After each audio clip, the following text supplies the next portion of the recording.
Mesdames et messieurs les délégués, ce fut un grand honneur pour le Bénin et pour moi personnellement d'avoir servi en tant que vice-président de la 74e Assemblée mondiale de la santé et en tant que président de cette historique deuxième session extraordinaire. J'ai été touché par les messages de félicitations et de soutien que vous m'avez adressés cette semaine.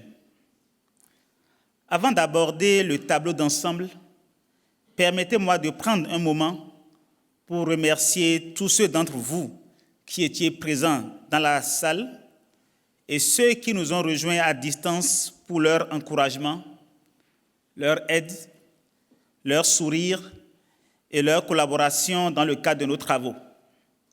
Merci beaucoup.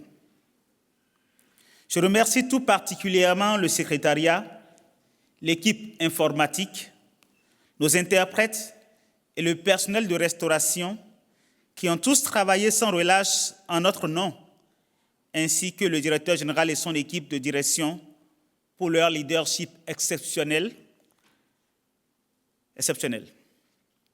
J'aimerais également remercier ma collègue présidente de séance, son Excellence, la docteure Hanan Al-Khouari du Qatar, pour son soutien généreux et sa volonté constante d'aider.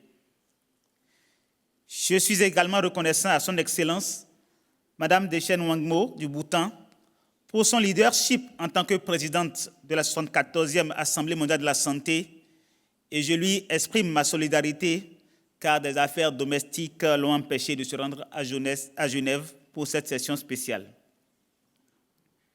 Mesdames et messieurs les délégués, le monde a profondément changé au cours des 2 dernières années. La 72e session de l'Assemblée mondiale de la santé en mai 2019 n'aurait reconnu comme ses sœurs aucune des 4 sessions en ligne hybrides qui ont suivi.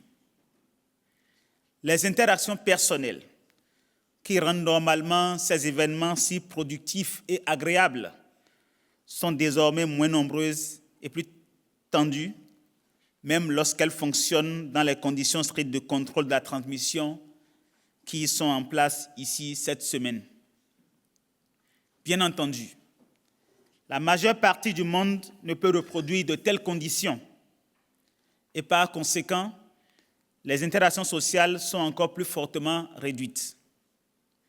Mais c'est le prix à payer pour éviter que l'infection, la maladie et la mort ne surviennent. Nous avons tous été touchés.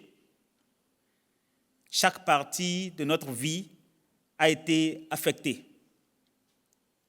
Il est donc extrêmement encourageant qu'au cours des 3 derniers jours, nous ayons entendu à maintes reprises que vous, ainsi que les États membres et les organisations que vous représentiez, êtes prêts à vous unir pour réduire le risque que cela se reproduise. Nous devons tous ensemble dire « plus jamais ça ».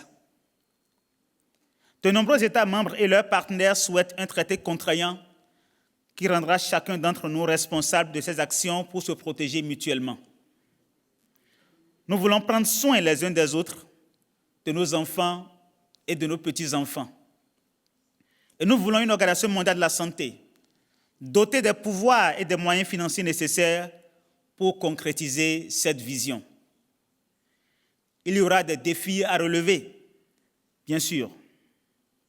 Plusieurs délégations ont reconnu l'importance des délibérations du groupe de travail sur le financement durable et des projets de recommandation qui seront discutés lors de sa 5e réunion qui se tiendra du 13 au 15 décembre. Nous devons encourager le groupe de travail à être audacieux et ambitieux dans ses recommandations. La question de l'augmentation des contributions obligatoires, par exemple, mérite d'être examinée attentivement en reconnaissant l'importance d'une approche progressive et graduelle de ces augmentations. Mais je suis sûr qu'avec de la réflexion et de la bonne volonté, nous pouvons transformer l'esprit de cette semaine en changement dont le monde a besoin. Je suis vraiment honoré d'avoir joué un rôle dans la réalisation de cette première étape et je vous remercie tous une fois encore pour votre travail.